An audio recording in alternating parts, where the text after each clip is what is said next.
Teve uma pergunta interessante aqui de uma pessoa que sofreu um acidente e cortou toda uma parte da pele com o lábio junto. Houve uma secção. Uma secção.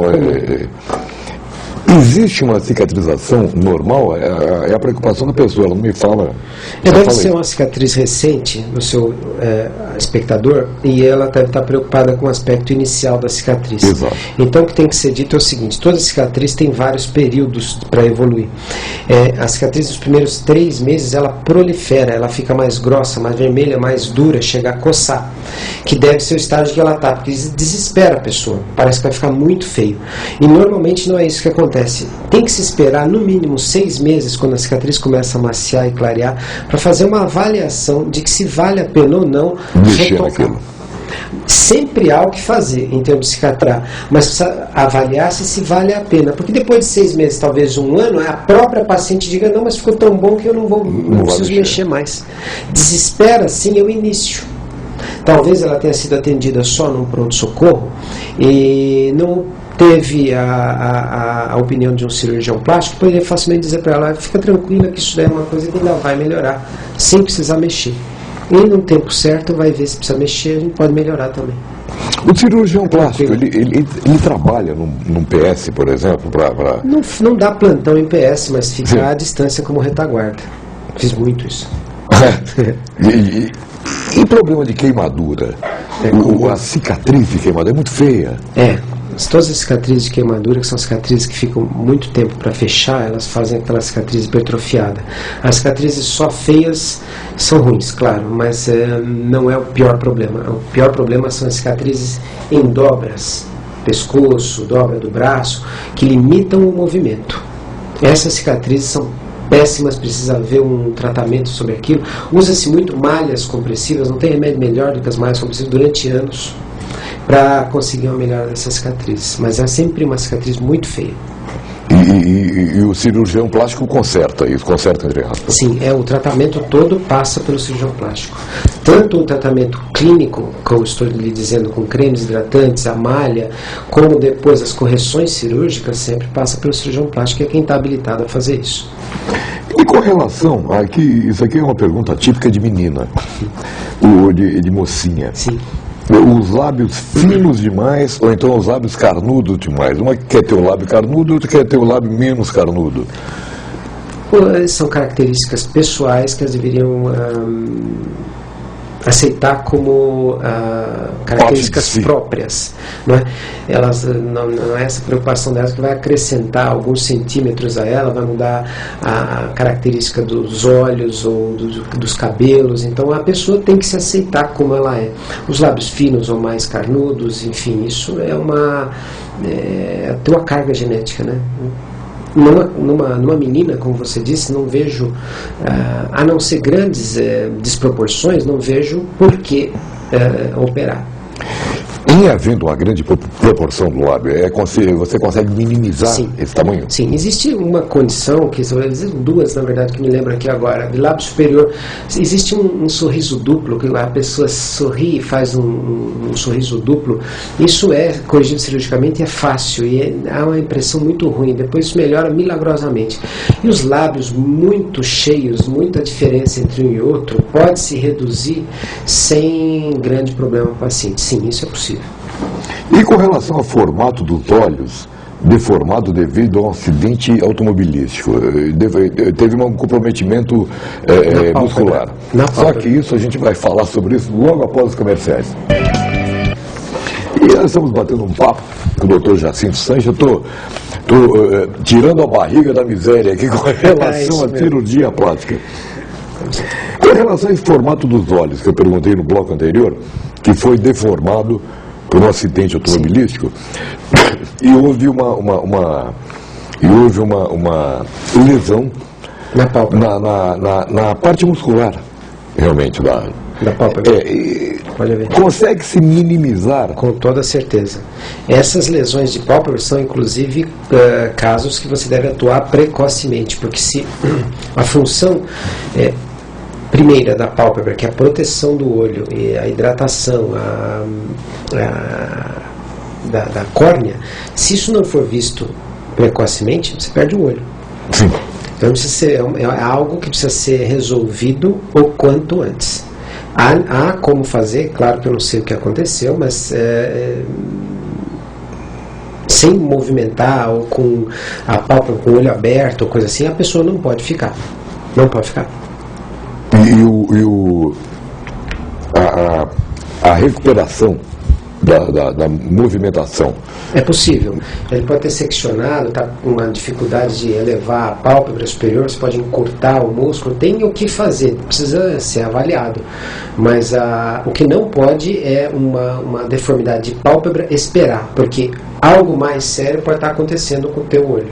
E ao você descobrir isso, você tarde demais. Essa pergunta aqui, ela vem mais ou menos de carona com os lábios finos demais e carnudos demais. E os seios pequenos demais e grandes demais? São duas queixas comuns. Né? As pessoas que têm o seio muito pequeno realmente se sentem mal, as mulheres, né? Se sentem mal, se sentem menos femininas. E a cirurgia é fantástica porque devolve a elas esse senso de feminilidade, ela fica muito mais confiante em si própria e no seu corpo.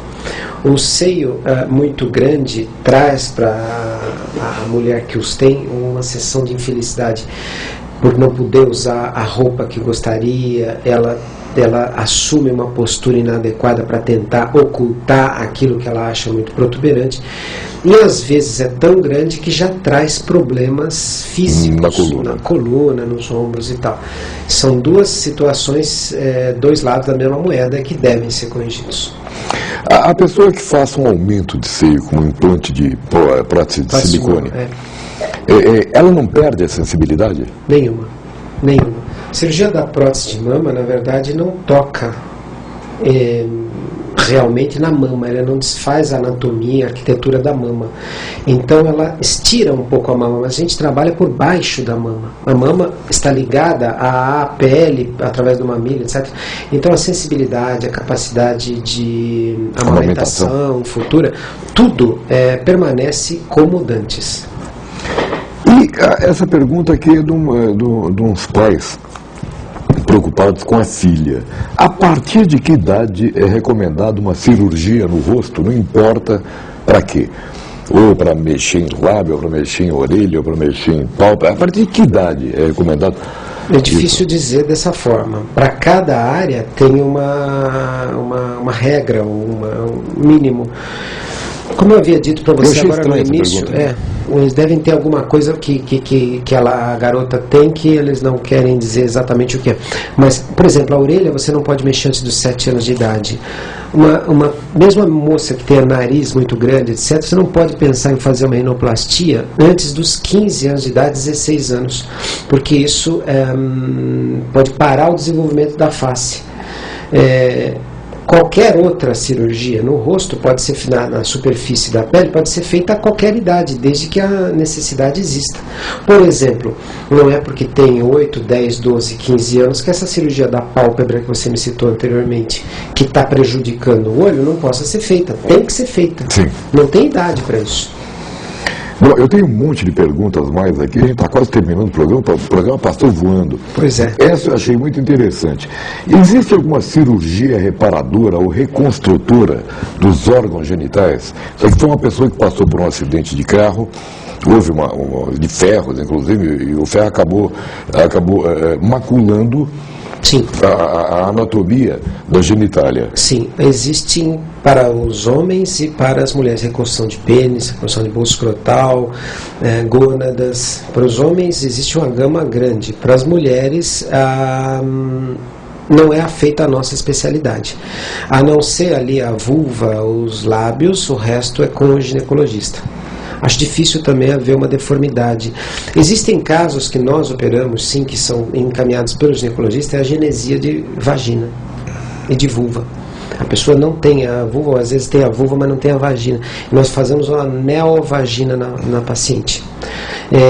Isso é feito pelo cirurgião plástico. Agora, a deformidade por acidente deve ser homem, então, né? Mas há como tratar essas deformidades penianas, escrotais, de gônadas, com cirurgia. Tem próteses para isso, prótese gônada, prótese peniana. Eu tenho mais um monte de perguntas aqui, agora a última mesmo, com relação à tatuagem. A pessoa que faz a tatuagem acaba se tatuando toda e se arrepende. É possível removê-las? Depende do lugar onde ela está. Existem formas, diversas formas, dependendo do desenho dela. Muitas vezes você consegue ressecar é tirar com o bisturi esse pedaço de pele e deixar uma cicatriz agradável, uma cicatriz escondida. Mas vai ficar na região inguinal. Não, eu posso deixar uma cicatriz escondida. Outras vezes eu posso deixar uma cicatriz muito ruim. Cicatrizes aqui na região deltoide. Outras vezes é impossível de tirar cirurgicamente. Então você vai amenizar com lixamento, você vai amenizar com laser, mas é complicado. Principalmente quando a tatuagem é feita de modo não artístico, artesanal, ela tem diversas alturas, é complicadíssimo resolver. Por isso pense bem antes de fazer a sua tatuagem. Doutor Jacinto, muito obrigado. Antes da gente terminar a nossa entrevista, eu gostaria que o senhor nos desse o seu endereço da sua clínica. Estamos ali na Rua Brás de Pina, número 360. O telefone? 4727-1661. 4727. Existe algum e-mail? Sim. atendimento@dayclinic.med.br. Se você quiser mandar uma pergunta para que eu faça, posteriormente posso fazer aí no consultório, depois eu respondo aqui no ar, pode mandar e-mail para claudioori@yahoo.com.br, por enquanto que a gente está refazendo o nosso site. Muito obrigado a todos vocês pela audiência, muito obrigado, doutor Jacinto. Prazer. Foi todo meu. Semana que vem tem mais.